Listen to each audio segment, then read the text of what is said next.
Shalom, que Dieu vous bénisse. Bonne année 2026, année de grâce, de faveur et de puissance. Nous sommes à notre émission Anagkazo du mardi. Anagkazo signifie contraint, obligé et forcé. Le diable est contraint, obligé et même forcé de libérer toute ta vie. Alors en bas de l'écran, tu verras un numéro de téléphone et tu verras aussi un mail. Envoie tes témoignages, s'il te plaît, envoie les témoignages. Nous recevons beaucoup de témoignages des personnes qui ont été visitées, délivrées, qui ont eu une compréhension de la parole complètement différente et qui ont été transformées. Vous connaîtrez la vérité et la vérité vous affranchira. Comme je l'ai dit lundi, nous parlerons aujourd'hui sur les esprits qui attaquent notre âme. Et le premier esprit qui attaque notre âme dont j'aimerais parler, c'est l'esprit de colère. L'esprit de colère est un démon très méchant et très mauvais. Nous allons le voir rapidement. Éphésiens chapitre 4 à son verset 26. Je fais la lecture. Si vous vous mettez en colère, ne péchez point. Que le soleil ne se couche pas sur votre colère et ne donnez pas accès au diable. La Bible dit que si tu pêches, ou encore si tu te mets en colère, tu ne dois pas pécher. Si tu te mets en colère, tu ne dois pas pécher. En d'autres termes, la colère n'est pas le problème, mais c'est le fruit de la colère. C'est ça le problème.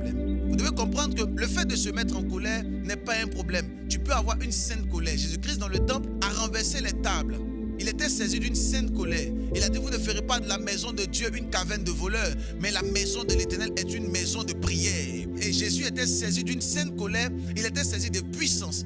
Et il a renversé les tables. Il a parlé à des échangeurs avec beaucoup d'autorité. C'est une sainte colère. Mais très souvent, la colère des hommes est une colère qui n'accomplit pas la justice de Dieu. Si ta colère accomplissait la justice de Dieu, nous allons rendre gloire à l'Éternel. Mais très souvent, notre colère nous pousse à pécher, nous pousse à pouvoir entrer dans une colère noire, sombre, à pouvoir grincer des dents contre des frères et contre des sœurs, à pouvoir médire. Voilà pourquoi j'aimerais te dire, lorsque tu laisses l'esprit de Satan, lorsque tu laisses un démon entrer dans ton âme et affecter ta vie par la colère, tu dois comprendre aisément que ta vie ne pourra pas éclore.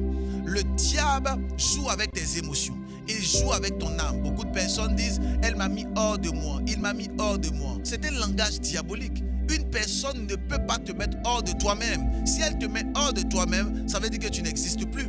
Beaucoup de personnes se laissent guider par des émotions diaboliques. Beaucoup de personnes se laissent guider par la colère, sans savoir que la colère est un projet diabolique afin de nuire à notre vie. La Bible dit, si vous vous mettez en colère, ne péchez point, ne donnez pas accès au diable. En d'autres termes, cela signifie que la colère est une porte. Parce que lorsqu'on parle d'un accès, c'est une porte. La porte donne accès à un autre lieu. Lorsqu'on parle d'un accès, on fait allusion d'un lieu par lequel on passe pour arriver dans une autre dimension. Alors la Bible nous dit clairement, ne donnez pas accès au diable. En d'autres termes, ne donne pas une porte ouverte à Satan de te détruire. Les couples souvent se mettent en colère.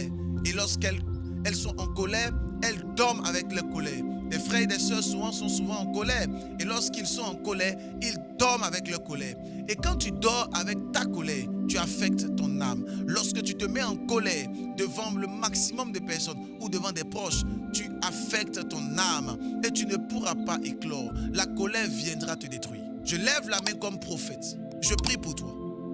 Que tout esprit de colère qui s'était levé contre ta vie et contre ta destinée soit brisé jusqu'à la racine par la puissance du Seigneur. Tout démon qui a osé se lever contre ton âme et qui a créé en toi la colère, je déclare que cette colère soit ôtée au nom puissant de Jésus-Christ. Reçois la libération in the mighty name of Jesus. Reçois la libération maintenant par le feu du Saint-Esprit.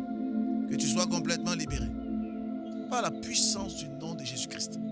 Si je dis amen fort, cette parole est pour toi. On se retrouve demain mercredi et nous parlerons encore sur les fruits de l'âme. Au nom de Jésus, abonne-toi, mets les cœurs et partage. Amen.